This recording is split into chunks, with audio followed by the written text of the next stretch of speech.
EC Radio. That money away, but that's for another story. 40 years of Fritz's Polka Band, though. Yeah. Wow. Yeah. 40 years, man. Time flies. And you started when you were like 8? 8 years old. Yeah, 1978. Our first gig was October 14th, 1978, over to Beck's Grove. We played for a 50th anniversary party. I remember that little bit, from pictures and stuff. It was just a long time ago. It's, and you're little like that. You're like, this is fun. You don't really realize. Was it something you got thrown into? No, because like my dad, how the whole accordion thing started, like at night when my dad would come in from milk and cows, a lot of times he'd get his accordion out and play. And there's pictures floating around somewhere of me when I was a little guy. My dad was sitting playing, and I'm just looking up at him, just like in admiration, watching him play. And that was a routine occurrence at our place. And so then I got to be 6. My parents thought maybe Fritz would be interested in playing accordion. So they got me a small accordion. And they found a guy in Verona that gave music lessons, John Newton. And went there. Mom took me for my first accordion lesson. And go in there, and I wasn't being too cooperative. And I said, I don't think too much of this.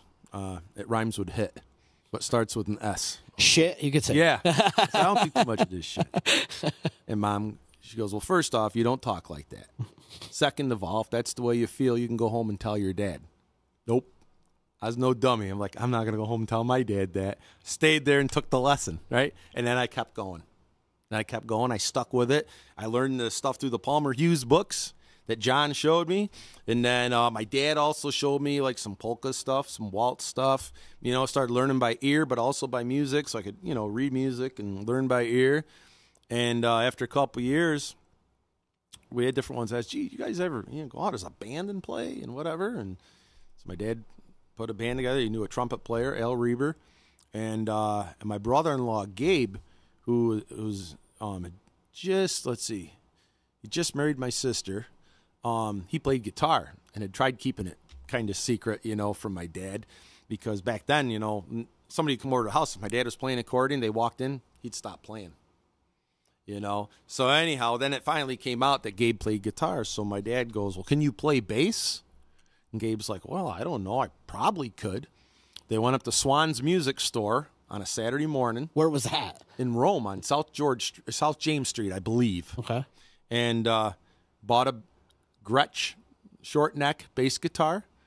Went home. My dad showed him a few chords, and then Gabe kind of remembered some stuff from guitar, worked on it. That night, we went and played our first gig.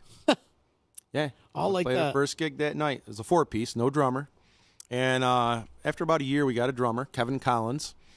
And he was like a local kid from VVS.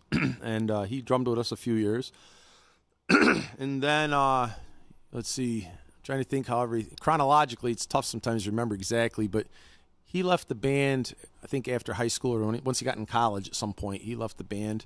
And then, let's see, I'm trying to think, I think Doug Warner drummed a little bit. Was it Doug Warner? I think it was Doug Warner. He drummed a little bit, not part-time. Charlie Wolfgang started drumming, and then Al Reeb, that was his nickname, the trumpet player, had tragedy strike him, in the mid-'80s. His wife was pregnant with twins, and they all passed away. So he left the band because that was a little too much, And then we knew a guitarist. My dad knew a guitarist. Asked if he wanted to help fill in. Well, Tom started playing with us there in the mid-'80s and ended up staying with us till 2012 when he retired. So that's what he used to joke about. Yeah, just wants to play for a few gigs, and he ended up staying for quite a few years. Early 90s, Frank Nelson come along as a guitarist too, because sometimes Tom couldn't play, so Frank could play. They kind of alternated. And one thing I forgot to mention, back in the mid-'80s, Rick Cizik started drumming with us, full-time in 86. And he stayed on till like the end of 2009. And then he left the band because his work schedule, he was going like all over the world for work. And he's an entrepreneur, he's got his own business. So, it wouldn't be uncommon. He's in China a week, California a week, so it just became impossible to be in two places at the same time as much as he tried, So then Mike Frano come on board drumming.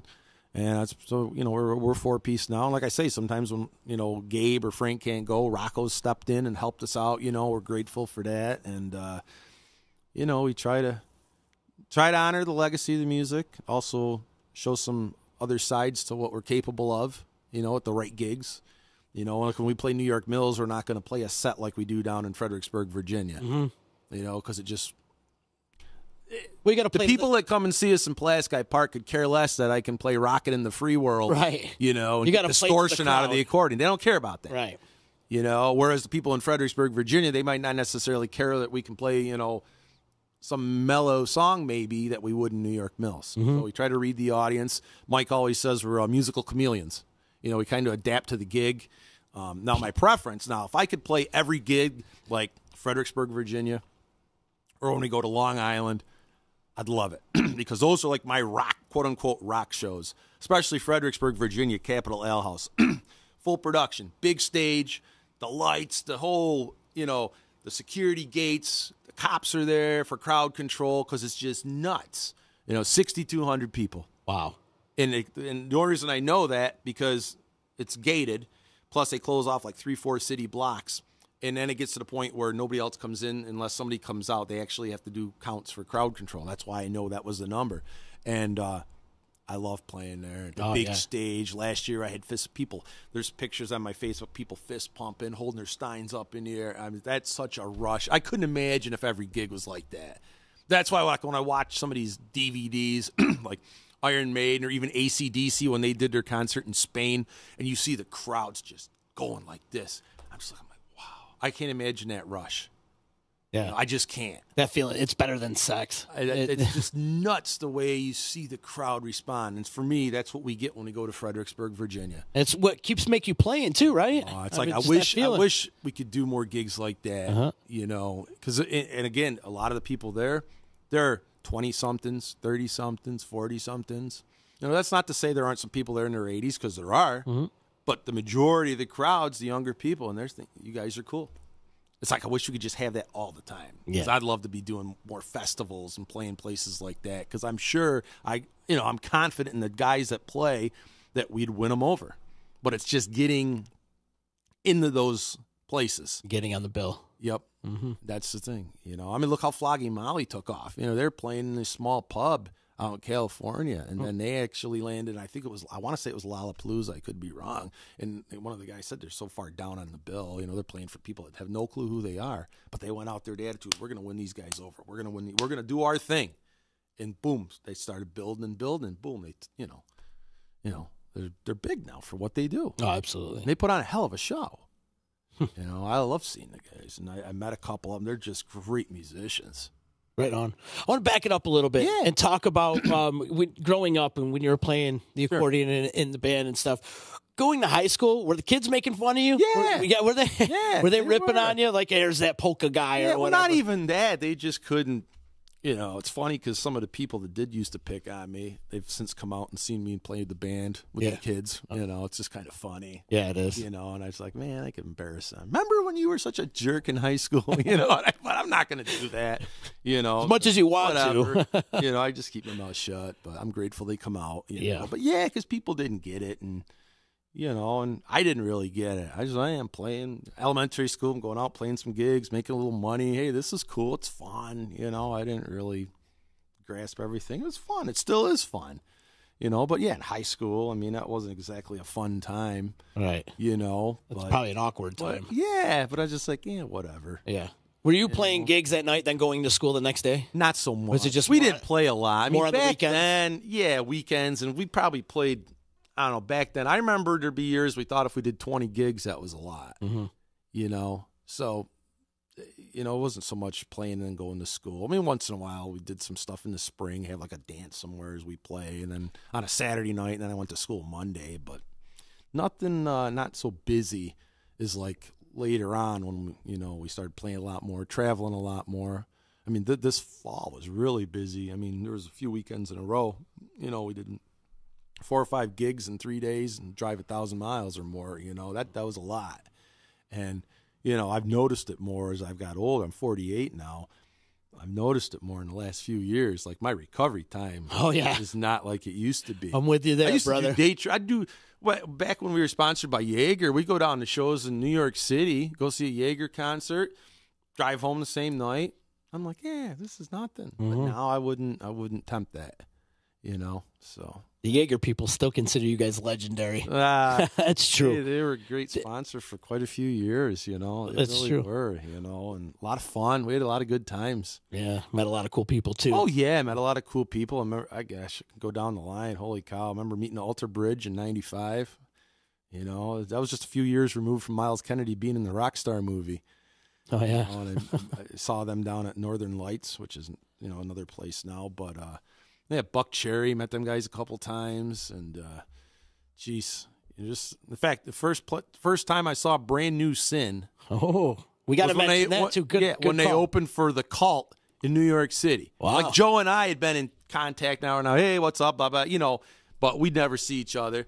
And go figure, the first time I see a band from Syracuse was down in New York City because they were opening for The Cult, Glad you mentioned that because they made the big announcement this weekend. Yeah, I know. They're doing the one show in May or something like May that. 4th. I bought my tickets. That's going to be nuts. I bought my tickets. That's going to be nuts. I can't wait. I'm excited. That was the band.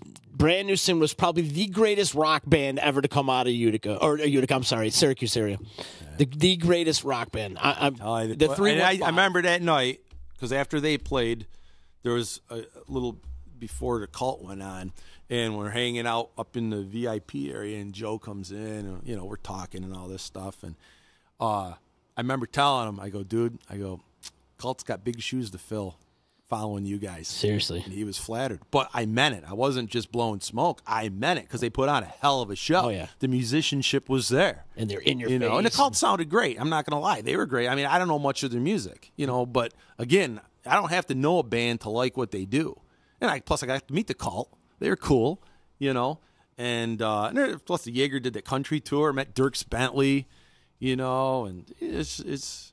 Eric Church, met him with the Jaeger tour when he did the country tour, and I think 2010 or 11 down in Northern Lights again, and so a lot of great memories over the years. Really are, sure. So I feel fortunate, I really do. It's a good life, Fritz. Yeah, it's a good been life. Fun, doing this stuff and playing and making a lot of friends. That's really cool. Going places I normally probably never would have went.